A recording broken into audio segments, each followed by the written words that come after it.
Welcome to NatrevMD, a podcast where we share tips on optimizing medical billing and improving practice efficiency so you can have the business of your dreams. I'm your host, Dr. Heather Signorelli, founder of NatrevMD. Let's get started. Welcome to the NatrevMD podcast. I am so excited this week. We're going to shift gears a little bit and actually talk about a really cool resource that's out there for other physicians, and really just also hear from another physician who's built her own practice. She gets what it's like to manage the insanity of patients and clinical care and the business side, while also developing a really cool resource both for her own practice and for others. So with that, I'd like to welcome Dr. Jamie Hale. Welcome to the show. Thank you so much for having me. I appreciate you. All right. So tell me about you and your practice. Yeah. So my business partner, Dr. Stacy Pilkington, and I built our practice locally here 10 years ago. And we're a small private practice, and we've been around for 10 years, like I said, and we have just gotten to the point where we feel like we're a bit at capacity and we have a hard time fitting patients in and having a hard time seeing patients for acute urgent needs, which is what led us to start SkinRelief Hub, which is really an online telehealth platform that's specifically made for photo diagnosable conditions, like things like warts and shingles and cold sores and scalp issues, all the things that we get pictures texted to us from family members and patients all the time. And we have built several businesses together. Another one was Long Live Health and Vitality. We manufacture and distribute longevity supplements and have our own skincare line. So it wasn't our first go around starting a business together, but this was definitely a new endeavor in the tech space. So here we are. Here we are. I love it. I don't think you can sit still. Neither can I. So I feel like we Nope. share in that journey. Still We're working on that. in a good way, we say. Okay, so let's talk about your practice for a bit. So you've grown this successful dermatology practice and do traditional insurance-based models. And how has that been for you? Has that been like a successful journey? It sounds like, and then we can kind of transition to the SkinRelief Hub. Yes, I mean, we started from scratch right out of residency. So we opened our doors on July 1st after graduating and had no patients and built it from there. And we really had the concept of spending quality time with patients, giving them really good care, treating them like family, kind of doing old school medicine. Mm-hmm. And they told other people, and it grew with word of mouth. And so we have this really beautiful, lovely patient base, but we are insurance based and we do cosmetics as well. And we've definitely felt the burden of the system, right? The burnout of dealing with all the insurance and the prior auth and people's confusion about bills and medical billing. And because it's not straightforward, even to me as a patient, when I'm trying to understand it. So we really were trying to decrease our burden that we felt as physicians and the burnout we were feeling, but also provide a really cool service for patients, which is what led us to find this need in our practice. And we thought, why not us to fix the problem and give ourselves a solution? So talk to me about what is the problem you're solving with the SkinRelief Hub, both within your own practice or primary care, or say somebody else who maybe could utilize the service? I mean, most acute urgent issues in dermatology can't be seen for weeks, months, sometimes close to a year.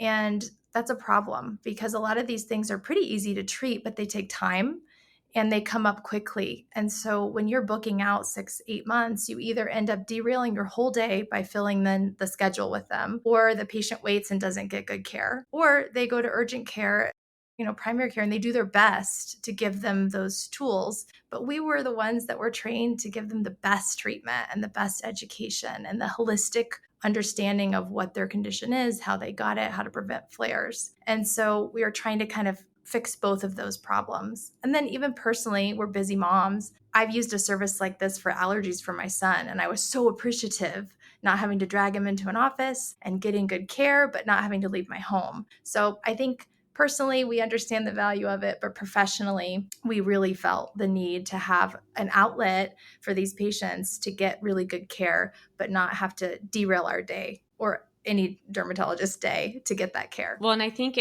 you start seeing these in other spaces. Now, I went down a rabbit hole when you shared this, and there's not really a lot of on the market for this. You're kind of the first pioneer on the skin front that I found that was very similar to this with, a problem to solve, a solution, and then also an ability to kind of share this with not just from a patient perspective, but also from a doctor's perspective. I guess talk to me a little bit about what the goal is for that long term. Right. So there's definitely telehealth out there and kind of a general way to get health care Of online. course.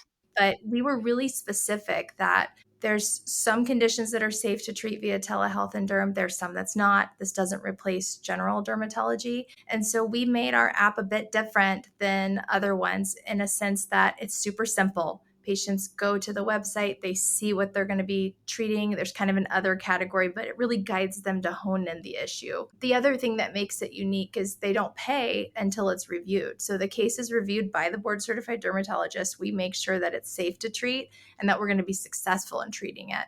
Then the patient's notified, and that's when they pay. So it kind of creates this really cool process of if I go on and I pay this flat fee to get this care, I know I'm going to get good care. So I think that's kind of what made us get it a little different than what we saw out on the market. And then, like you said, with primary cares and pediatricians and OBGYNs and urgent care, we'd love to be the go-to for all of these kind of, oh, I have this rash come in and I don't see a lot of rashes because I'm a primary care doctor. It's going to be forever till this person can be seen. And to have that resource to know, usually within 5 to 15 minutes, that whole process can be completed. So we're really hoping to be that kind of go-to. And then I think there's a lot of direct primary cares now. There's a lot of concierge docs, and they need those kind of other services to help complement that whole concierge piece of providing that holistic care. Totally. And it's an easy way to say, solve a problem, learn something too, probably at the same time, and then be able to have happy doctor, happy patient. You got it. That's the whole point. Whole thing. So then talk to me a little bit about, so this service is cash pay. So this is not being billed to insurance. Is that correct? Correct. So it's a flat fee.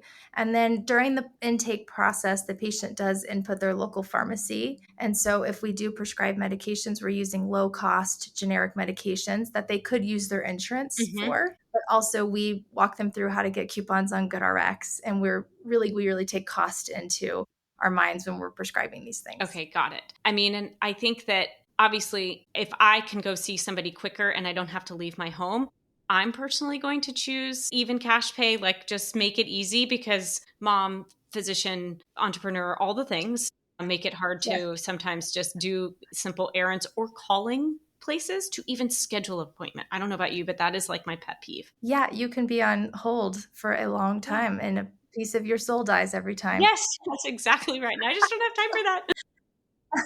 So if patients or physicians want to check it out, like what's the best way for folks to find? Yeah, I think our website is the easiest. It's skinreliefhub.com. And then we're also on social media at SkinRelief Hub. Okay. And then doctors, pediatricians, primary cares, if they have any questions or want to find out how to kind of set up a direct link on their website, things like that, our email is info@skinreliefhub.com. Amazing. And so what are maybe just top 3 things you do treat? I think you touched on those again, but we'll just repeat those one more time. And then top 3 things you don't treat. Yeah, I think anything in the rash category, the eczemas, the tinea versicolors, the contact derms, warts, it's a big win for that. And then anything in like kind of the infectious category, like toenails and tinea and all those easy kind of things. Okay. The things we don't treat is we do not evaluate skin lesions. So we do. It's not safe to like reliably try to diagnose via photograph. And we also think regular routine skin checks needs to still happen. So your local dermatologist needs to be a resource. And then we don't treat acne right now for a couple of reasons. One is we really believe, again, you need to have a holistic view of the patient. And this is really not set up to have that back and forth conversation. And then that needs ongoing care to make sure the patient's getting better, to monitor medication. So we are really kind of clear about the safety of what telemedicine is. Otherwise, it ruins it for everybody if you get it wrong. Totally. And we make that clear from the get-go when patients go to the website. Okay. No time. And it's just honestly too, I think a lot of times we spend time educating patients in the office on conditions and they remember maybe 10% of Totally. it, or you give them a piece of paper and they throw it away. We include all of that education on their portal that they can go back and access at any point in time. And as a busy mom, I so appreciate that. Like, what am I doing again? And how do I use these creams? And how do I restore the skin barrier for my eczema baby? All the things. So I think all the things. Awesome. Okay, that's great to know. And again, I know a huge resource for moms and doctors out there. Before we go, I do want to ask, like, what would you say is your top one or two things that you've done to help build your successful practice? Because I think you guys have done a great job. You have a little mix of some cash-based services, but you have an insurance-based practice. You've grown organically over time. And, a lot of our listeners own their own private practice. And so what would you say, one or two things that have really helped make sure you're profitable, that you've got happy staff, happy doctors? I think number one is treat patients like you want to be treated, right? I think that is how you grow anything, Of course. is provide a good experience. And then two, I'm going to combine two things into two. I think time efficiency and teamwork. Yeah. So I think if you can streamline anything, everybody wins. And then if you can get everyone on the same page, your staff, your estheticians in our field, or if you have mid-levels at your office or your other physicians, if everybody's working towards the same goal, I think it leads to a lot of success. I like that. Yeah, we had someone on the other day and really talked about communication and team huddles, setting clear expectations. And I think running a team, we're not taught how to do this in medical school. It is a skill we have to learn over time. And obviously practice makes perfect. I look at running a team now as much different than when I was running a team 10 years ago. But it's good to hear that it can be done. You have obviously a great, wonderful practice in Denver. Now this really cool resource, both for patients and other practices. So it's really exciting. I'm really happy for you. Congrats. Well, thank you so much. It's been a journey for the two of us, but we're super grateful for people like you. For your encouragement. And I think more physicians need to be problem solvers and solution makers because we're the ones that know the burden of it all. Totally. So I just encourage anybody that's thinking about it to go for it. Yep. I mean, that's why we opened up our billing company, because we were seeing friends of mine that were struggling. And I love a good policy and procedure and a good spreadsheet. So I'm like, I think I can help. But, we've been able to grow steadily because of that. And obviously you saw a need, you've created a resource, and now you're able to solve problems. Again, at the end of the day, I think if physicians, like you said, stay on top of managing and solving problems for healthcare, then I think it's just going to be a better place. I totally agree. It's super inspiring to talk to you. So thank you so much. No, thank you so much for being on. And I will put all the show notes in and all the links for people to find you. And of course, for the listeners, if you find this episode helpful, share it with others. We're trying to, share a resource related to the SkinRelief Hub and Dr. Jamie Hale's practice. So feel free to share with others that you know, and appreciate you being on the podcast this week. Thank you so much. Thank you so much. Have a great one. Thank you. Bye.